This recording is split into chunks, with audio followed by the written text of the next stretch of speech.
محمد والا آلہ وصحبہ وسلم۔ اللہ پاک نے قرآن کریم میں بہت سارے انبیاء اکرام کے قصوں کو سنہرے الفاظ کے ذریعے بیان فرمایا ہے۔ اللہ تبارک و تعالیٰ کے انبیاء میں سے ایک نبی حضرت سلیمان علیہ السلام کو آپ جانتے ہوں گے۔ تو دوستو، یہ سلیمان علیہ السلام حضرت داؤد کے بیٹے تھے۔ اللہ تبارک و تعالیٰ نے ان کو حضرت داؤد علیہ السلام کی وراثت میں سے علم و حکمت عطا فرمائی تھی۔ مفسرین کے قول کے اعتبار سے بتائیں تو مفسرین کہتے ہیں کہ حضرت سلیمان علیہ السلام کو اللہ تبارک و تعالیٰ نے جانوروں، ہواؤں اور پرندوں کی باتوں کو سنتے تھے تو انہیں سمجھ جاتے تھے اور ان سے باتیں کیا کرتے تھے۔ ایک مرتبہ کی بات ہے کہ حضرت سلیمان کا قافلہ ملک شام کی جانب ایک پہاڑ کے سمت سے گزر رہا تھا۔ وہاں پر کیا دیکھتے ہیں کہ 3 میل کی دوری سے ایک چیونٹی اپنی چیونٹیوں سے کہنے لگی کہ اے چیونٹیوں سنو سنو، حضرت سلیمان کا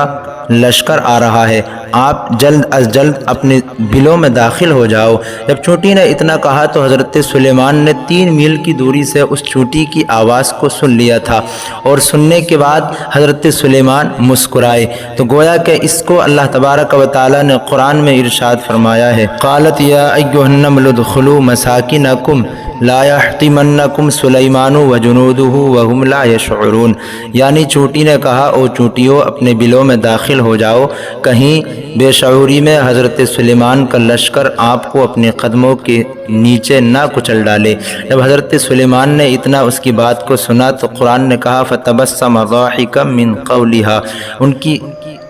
حضرت سلیمان چیونٹی کی آواز کو سن کر کے مسکرائے، اور اس پر اللہ تبارک و تعالیٰ کا شکر ادا کیا اور عرض کی، اے میرے رب، تو نے مجھے اتنے کمالات عطا فرمائے، بے شک یہ تیرا شکر ہے اور مجھے ناشکرا نہ بنانا۔ دوستو، اسی طریقے سے ایک واقعہ کہ حضرت سلیمان ایک مرتبہ ایک سمندر کے قریب بیٹھے ہوئے تھے، ایک پانی کے قریب بیٹھے ہوئے تھے، وہاں پر ایک چینٹی کو دیکھا جو چینٹی اپنے منہ میں کچھ چیز رکھنے کے بعد، یعنی رزق رکھنے کے بعد، کھانے کی چیز کو اپنے منہ میں رکھنے کے بعد ایک سمندر کے ساحل کی طرف جاتی ہے۔ وہاں پر کیا دیکھتے ہیں کہ چینٹی جیسے ہی ساحل سمندر پر پہنچی، وہاں پر اس کو ایک مینڈک نظر آیا۔ مینڈک منہ کھولے ہوئے اس سمندر کے ساحل پر بیٹھا ہوا تھا، چونٹی اس کے منہ میں داخل ہو گئی۔ جیسے ہی داخل ہوئی، مینڈک نے اپنے منہ کو بند کیا اور سمندر میں اندر چلا گیا۔ جیسے ہی وہ وہاں پر پہنچا، پھر کچھ دیر کے بعد حضرت سلیمان نے دیکھا کہ چونٹی واپس سمندر سے مینڈک کے منہ سے باہر نکل آئی، لیکن یہ دیکھا کہ جب چونٹی اندر گئی تھی تو اس کے منہ میں کچھ کھانے کا رزق موجود تھا، اب اس کے منہ میں کوئی چیز موجود نہیں تھی۔ اتنا دیکھنے کے بعد حضرت سلیمان علیہ السلام اس کے پاس پہنچے، اور چونکہ اللہ تبارک و تعالیٰ نے حضرت سلیمان کو چونٹیوں سے بات کرنے کی قوت عطا فرمائی تھی، جانوروں سے، پرندوں سے، چرندوں سے، سب سے حضرت سلیمان بات کیا کرتے تھے۔ چونٹی سے حضرت سلیمان نے کہا، اے چونٹی، یہ تو بتا کہ جب تو مینڈک کے منہ میں گئی تھی تو تیرے منہ میں کچھ کھانے کی چیز تھی، لیکن اب وہ تیرے منہ میں موجود نہیں ہے، آخرکار یہ ماجرا کیا ہے کہ تو سمندر کے اندر گئی، پانی کے اندر گئی؟ چونٹی نے کہا، اے سلیمان، مجھے اللہ تبارک و تعالیٰ نے ایک کام پر مقرر فرمایا ہے اور اس مینڈک کو بھی ایک کام دیا ہے۔ بات دراصل یہ ہے کہ اس سمندر کے اندر، سمندر کی تہہ میں ایک پتھر ہے، اس پتھر میں ایک اللہ کی مخلوق ہے، ایک کیڑا ہے کہ جس کو اللہ تبارک و تعالی ہمارے ذریعے رزق پہنچاتا ہے۔ اس چیز پر ہم کو اللہ نے